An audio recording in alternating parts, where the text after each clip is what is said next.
Let's start to look at some of the revenue operations requirements that you are going to face as you go on this journey from 10 million to 30 million ARR. We'll remind ourselves on the go-to-market org and how that is going to transform as you go on this journey. You're going to move from having originally around 70 or so people in your go-to-market function, supported by maybe 5 people in your revenue operations team, up to a team of around 125 people in your go-to-market function, supported by an expanding revenue operations team with a leader and maybe 12 individuals within it. So as that team scales up from 5 to 12 people in the revenue operations team, what is it that you're going to be relying on them for? Well, it's really about confidence. You need to make sure that both your sales leadership, but also yourself as a founder, have got that confidence when you are looking your investors in the eye, speaking at that board meeting, that you've got a plan and you've got confidence in that plan, and that if you continue to invest at this rate or increase that investment, you will land on the numbers that you are predicting. And revenue operations is what will give you that confidence. I talk about strategic revenue operations. It's very easy to think about RevOps as an internally focused, tactical function that generates spreadsheets and forecasts. But this is really about your go-to-market strategy and processes. What are we going to sell? Who are we going to sell it to? How much are we going to charge them? And how do we architect our go-to-market teams? It's very much a C-level conversation. I think about strategic revenue operations as a peer to you as a founder and the leaders of your sales, marketing, and customer success functions. I think about revenue operations as partnering with those new leaders that you bring in to make sure that you don't introduce new silos as the team scales. I think about revenue operations as coaching anyone of your leaders in what's happening in another function. If your CRO has come from a sales background, then coaching them on what it means to build an end-to-end marketing, sales, and customer success function. And some of the to-dos that you're going to have as a revenue operations function, we've got to build out this team. We've got to hire in more than double the number of people. We've got to refine the technology stack. As new leaders come in, they're going to say, we need to get this, we need that tool, we need this tool, and we need to check that there's no duplication. And if there is, and poor adoption, we need to figure out how to strip out this wasted cost so we can still run a lean and efficient go-to-market team. As we scale up, we've talked about acquisitions, we've talked about rolling out in new countries. We're probably going to need new business models. We need to define them, moving up to enterprise, selling through channel, rolling out through new countries. We need new playbooks, and this team is going to deploy that for you. We're going to start generating data from so many different sources as we bring on new systems and roll out new products. New intent data, new call recordings, new product usage data. And this can all be built into your single revenue model to increase your predictability and confidence. And there's so much more. I won't go through them all individually, but we're going to improve the buyer journey. We're going to look at partner channels. We're going to develop and refresh your compensation model.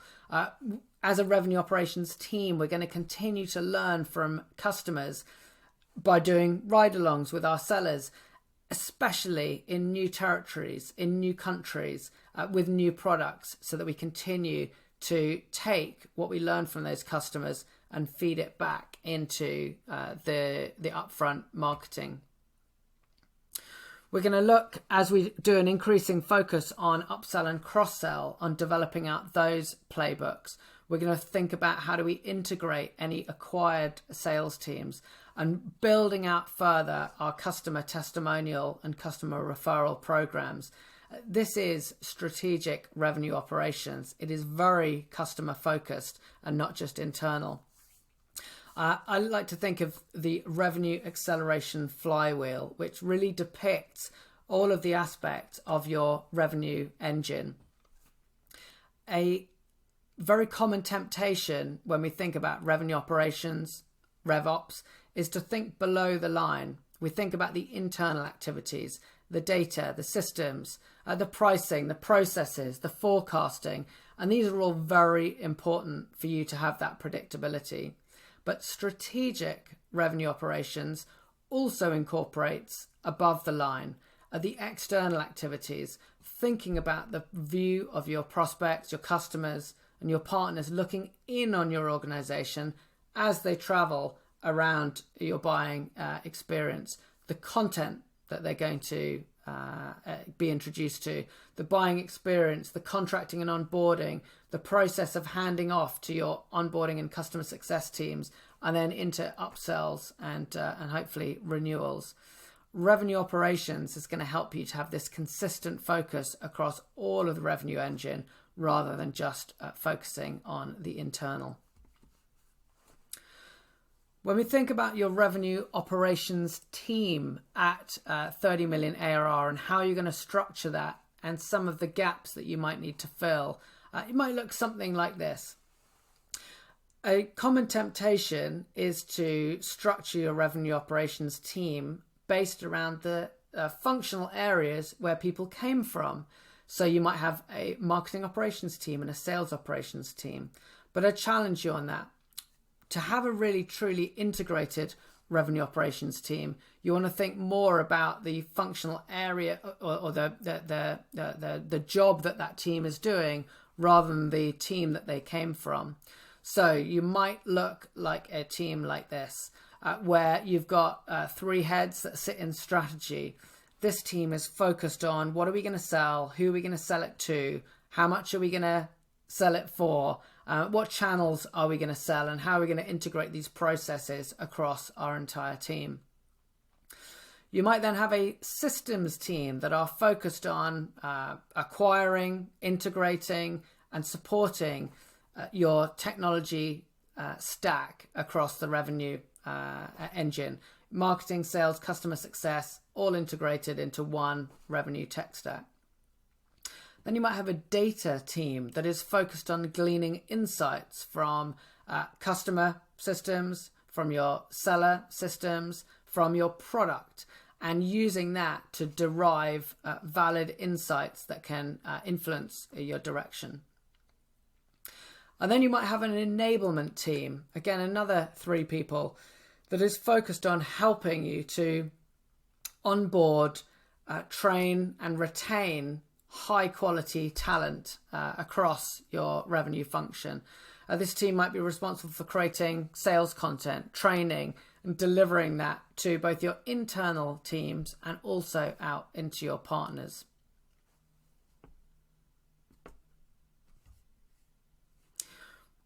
When we think about the kinds of metrics that you'll be managing and reporting on over this period of time, your R, the efficiency with your R per head, the amount of pipeline that you're generating, and the average size of that deal as you potentially try to go up market. The increase in your total addressable market as you roll out new products or acquisitions. The rule of 40 starts to become more relevant as you scale up. We're looking here at both the contribution of your year-on-year growth, which will start to decline as you increase, but then throwing off free cash as you're becoming more efficient. The magic number, which looks at the amount of R that we bring in this quarter versus our sales and marketing expense from the previous quarter. This shows our efficiency of our sales organization. And at scale, anything above 1 is a positive. Our cost of acquiring our customers. And as we manage our retention, the lifetime value of that customer compared to the cost of acquisition. Our conversion ratios for our sales team going from an opportunity to close, and how long it takes that sale to occur. Net revenue retention or net dollar retention, having won these customers, are they good customers and are they increasing their spend with us over time?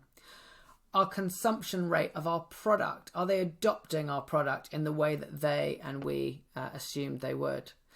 So these are all great metrics that need to be managed in your end-to-end revenue engine. And this can only be done with a integrated revenue operations team rather than individual marketing operations, sales operations, and customer